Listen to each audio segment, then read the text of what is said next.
So both trained yesterday. Sadio and Div, completely normal, no issues. And Ali is on a good way, in a good way. So he did yesterday a full, not with us, but with the goalie coaches, a full session. So getting closer and closer. So we will see now. We have to talk to the medical department.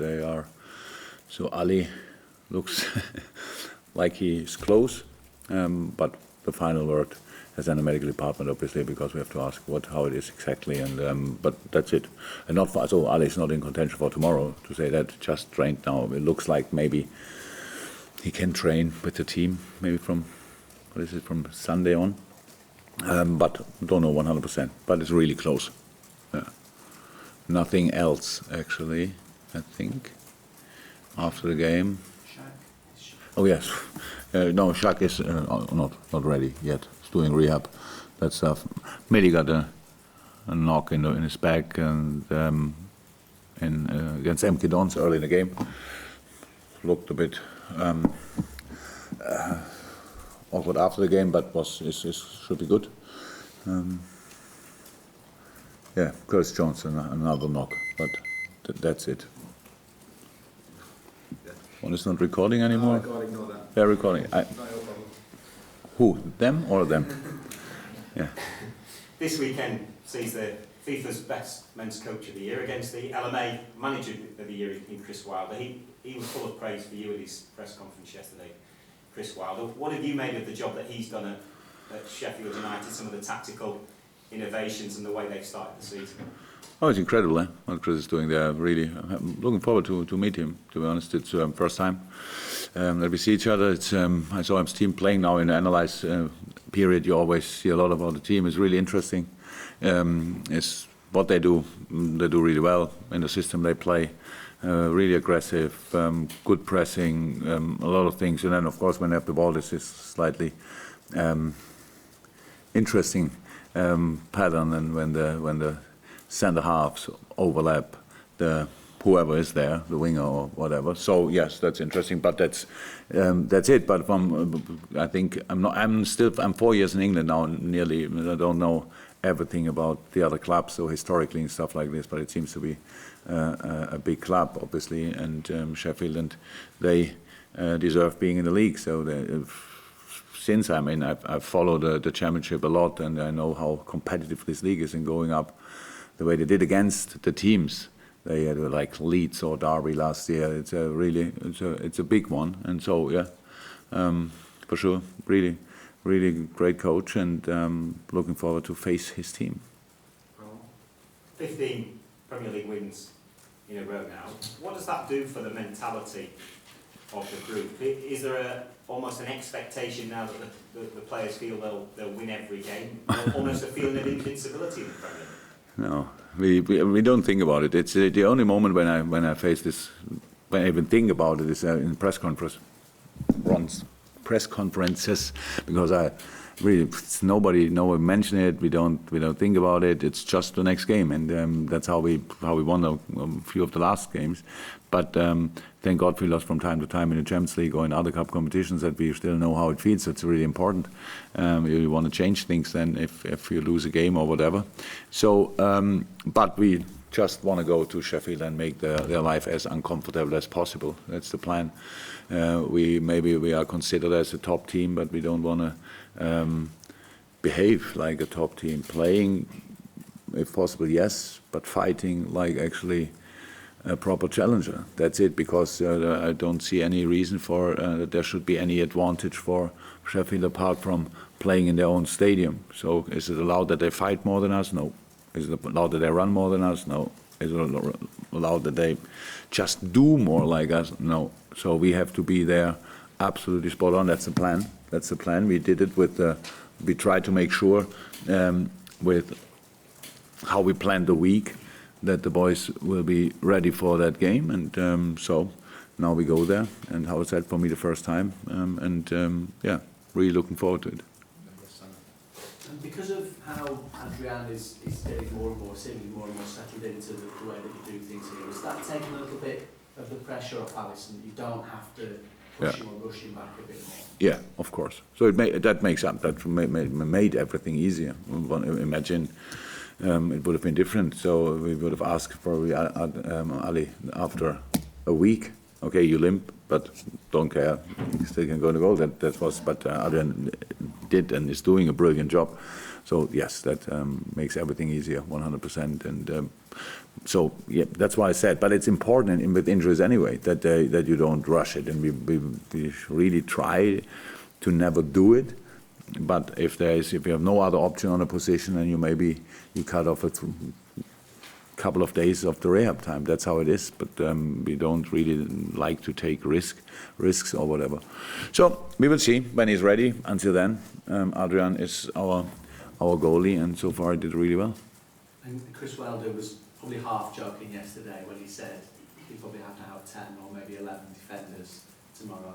We need to have 10 or 11 defenders. Because that's generally your ethos anyway, isn't it? All 11 defend from the front. Everybody's responsible for everything. Easy as that. Yeah, clear. So that's how the football is. When the other team has the ball, I don't see any reason why somebody should not be involved in defending, to be honest. If you are overplayed, then you still can chase the guy from behind. So that's the plan. That's also normal. But hopefully we have the ball a lot, and then we have to do some things with it. And as we play against a compact formation, then and then they are smart enough. They don't only defend. David Holland, the goalkeeper, is pretty long in his goal kicks and stuff like that. So it's clear where the challenges will be. A lot of them for the second balls. That's already close to our goal. Pretty much, so we have to be really aware of that. These second ball fights are in football, meanwhile, so important, and it's all about being ready, have the right level of aggressiveness and stuff like that. That's so important, and that's what we need to show there. And it's not only about football and trying a little bit, playing around and playing behind. It's really, it's a complex job to do, and but it's not the first time that we play now against a team like this. But to be honest, Sheffield is playing now, working together now for a while. You see that everything is settled. They know what they do, and it's quite impressive. So 8 points at that stage in the Premier League, I think they would have bought easily, and they will go for 11 for that after that game, 100%. It's their stadium, and we want to make sure that if, then it must be the most difficult way for them. Juliet? Is Alisson's quicker than you expected when you spoke about the seriousness of it at the time? So I'm not a doctor. I take the information they give me, and it's serious. It was serious, obviously, but about the time we expected, I don't know actually anymore. It's just in the last 2 weeks he progressed really, really well. So credit to the medical department. Obviously, they did a good job with him, and they waited long enough until they started proper training with him again, and then he could really make step by step. So that's good, but I have no clue what we said, how long it will be anymore. But do you know? No. I think you said it was a couple of months or something. Couple of months? How long is he out now? Yeah, welcome. Yeah, nice. Thank you very much. So yeah, spot on. We've spoken a lot about Virgil van Dijk and what a fabulous time he's had of things since he's been at Liverpool on various awards. If you look at his partner at the moment, Joel Matip, he's really progressed, hasn't he, over the past period of time since he's come into the team. What do you think has made the difference for Joel? Because he's probably playing best and most consistent time for Liverpool, and he just appears to have matured now. What do you think's made the difference? That's what happened to footballers. That's what happened to human beings. You, with the challenges you have, in either world you grow with it. But Joel was always an incredible talent. He played as an 18-year-old boy already for Schalke Bundesliga, so that's not that easy. Even if maybe the respect in England for the Bundesliga is not too big, but it's a strong league, and he played there, and he was always a standout player for them. Really fixed point in their defense very early in his life already. And yes, and then you lack a little bit of consistency that can happen. That you have, especially with this physical. On the one side, it's a strength. On the other side, there are issues. Obviously, I'm tall as well, so doesn't look always sensational when we move, and so that's what you have to learn to deal with all these things. But of course he grew and he developed, and with the team, how we all did. But was when in a world of big transfer fees, signing a player like Joel Matip on a free transfer that's incredible. That was maybe one of the best pieces of business we did in the last year. So yes, all good really. They play it together, but it's not Joel. When Joe played or Dejan played with not only with Virgil, but when they played, they are really good players, and we have no issue on that position. Thank God. That doesn't mean they are perfect and don't make mistakes. They will make mistakes, but really not too often. And in a best case, we then sort it with the others. So then nobody speaks about it after the game. But yes, Joel is in a really good moment. Long may it continue. That would be really cool. How much has the performance at MK Dons in midweek of Harvey Elliott, Curtis Jones, Kiana Hoover and others maybe given you food for thought that they could be closer to playing Premier League football maybe quicker than you anticipated? No, I think they're all ready for that. That's always clear, but we need to find the right moment. And they have to learn a lot and to develop a lot. Yes, it was really wonderful. A lot of situations were really nice. I think for Harvey, he was the most obvious for the things he did on the pitch, the 2 chances he had, and or 3 chances he had, and a bit unlucky with the crossbar. But no, we are not in doubt about these boys, and we know exactly what we want to do with them and what we want to have, or what we expect from them, and that's. But the best news is they have all the time in the world, and they are part of a really strong squad. Means it's not that it's easy to come in a game like in a team like this, but they are as close as they have to. That's really cool, and we work really a lot and hard with them that they can make the next steps. But what they need to bring in is they have to be patient. That's how it is. But you see when you leave, let them off the leash, then they're obviously ready for some really nice football things, and that was the plan before. So it's nice to have them, and but a long way to go, because we prepare them not for one Premier League game, we prepare them for a Premier League career in the best way at LFC, and that's what we want. So still a few steps to go, no problem with that, but really nice signs on Wednesday, that's true. How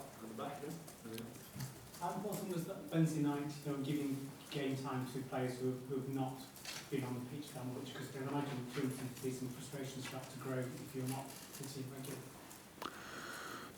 It's very important that's how it is, and we as I said, we have a really strong squad, and the thing is that the very most important thing is for a player that he doesn't lose confidence. That's normal. You lose rhythm if you don't play for 3-4 weeks. That's how it is. If you cannot build on the last game and stuff like that, that's how it is.